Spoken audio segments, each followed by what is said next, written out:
Now, why do we need a unit for measurement? See, first of all, what is a unit? As we just explained that physical quantity is, if I am writing in terms of numerical value only, so the numerical value will consist of a value into the order of magnitude. Let's consider that whole as a numerical value. So physical quantity is some numerical value times the units. Now what is units and why do we need them? First of all, see, initially trade never happened in the way we are doing it these days. For example, if I want to buy a new pair of shoes, I'll be going to merchant and I'll be paying them money, and in return I'm going to get the shoes. But back in the old days, there we never used to have such sort of currencies and everything. So at that time only barter system was into play. What is barter system? It was exchange of goods in return to whatever you give. So suppose there is a merchant from India and there is a merchant from Nepal. So they used to exchange their goods. So one will bring one trolley of, let's say, coconut, one will bring one trolley of, let's say, cardamoms. So they will exchange their goods and they will come back. So now then they will sell it in their regional parts. So point is, how are we so sure that the amount given by this merchant was equal to the quantity given by this merchant? We aren't. For example, if I want to barter iron with wool, so now you see wool is so light and fluffy, it occupies a lot of space. So even if I give 2 trolley full of wool for return of 1 trolley of iron, my part will not still be compensated, right? Because I am giving 2 less in return of 2 much more. So barter system was, that is why it was not acknowledged anymore throughout the world. They made this society, basically this is International Bureau of Weights and Measurements. This society got established and they defined particular set of unit for all sort of physical quantities that exist throughout the physics. For example, for mass, 1 kg is defined as the standard units for measurement. For length, 1 meter is defined as standard unit of measurement. For time, 1 second is defined as the standard unit. So that what is 1 kg, what is 1 second, what is 1 meter, that is defined and governed and acknowledged by this society. This quantity is made in such a way and this is established in such a way that the quantity will not vary throughout the globe, irrespective of temperature and weather conditions, irrespective of any pressure conditions. So 1 kg in India will be equal to 1 kg in Europe, 1 kg in any Czechoslovakia, or 1 kg in Netherlands. So the 1 kg has to be constant. That is why 1 kg, which is the mass of platinum iridium cylinder kept at International Bureau of Weights and Measurements, is regarded as the standard quantity for 1 kg, and by using that 1 kg is measured everywhere. So now we have a balanced state of measuring physical quantities throughout the globe. So that is why we do need a unit for measurement. Now what is a unit? Unit is the quantity of constant magnitude which is used to measure physical quantities of same nature. For example, if I say that unit of mass is kilogram, that is kg, so if this is a unit, then kg, then any mass, take any, so whatsoever mass, it will be calculated in terms of kg. It will be 10 kg, it will be 7 into 10 raised to power 7 kg, it can be anything, but it will be measured in terms of kg. So what kg is doing here? Kg is just getting replicated, it's just getting multiplied. Suppose I have 5 kgs and I have 1 kg. So what's the difference between 5 kgs and 1 kg? The 1 kg got multiplied by 5 times in terms of 5 kg.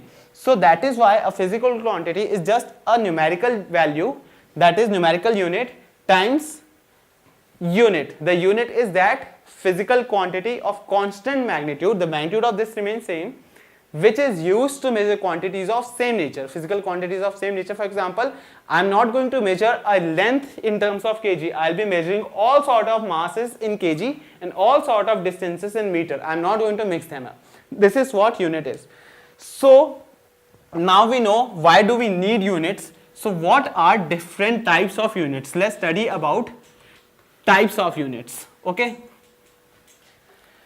So basically we have got only 2 types of units. So number 1, the most important is, I'll tell you the second one first, it is the derived units. So as the name suggests, what are derived units? which can be derived from something else. What something else? Which can be derived from some other fundamental quantities.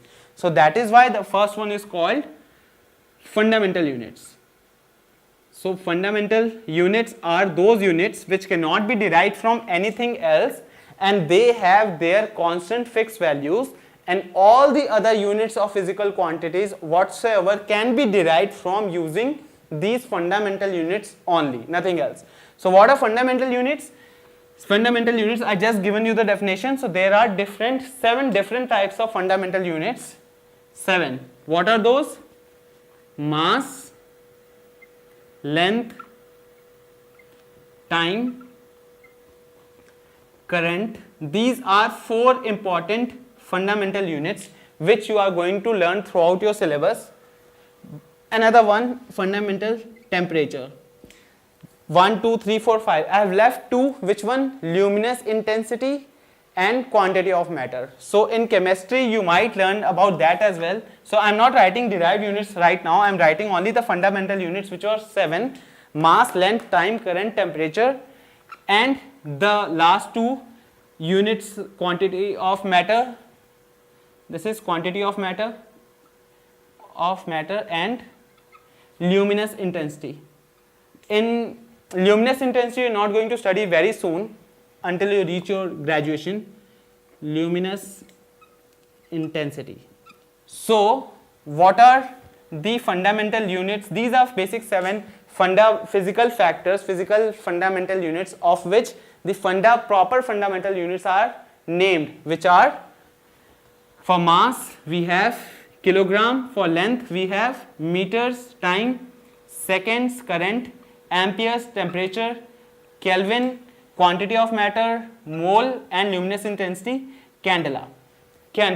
So kg, meter, second, ampere, and Kelvin. These 5 will be used very frequently. So let's talk about derived units for a while before I move on to dimensions. What are derived units? For example, I want to define the unit of, let's say, very simple term, speed. Speed is what? Distance covered upon time taken. What is distance here? Length upon time is in this.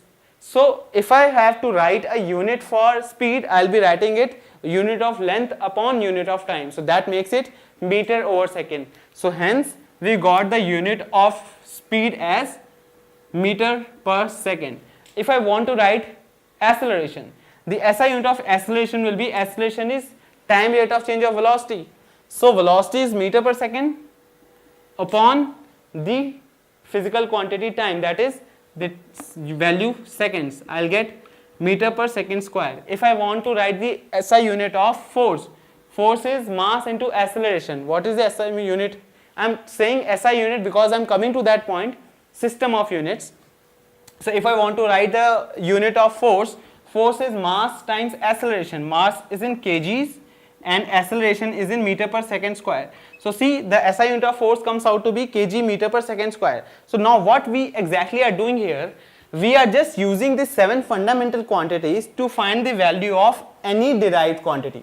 So that is why the whole set of units are classified into 2 parts, fundamental and derived. Fundamental are those basic 7 factors which are not dependent on each other, which are basic necessity to find the value of any derived units, and the value doesn't change anywhere. Second part, derived units are those units which can be figured out from using the 7 fundamental units only.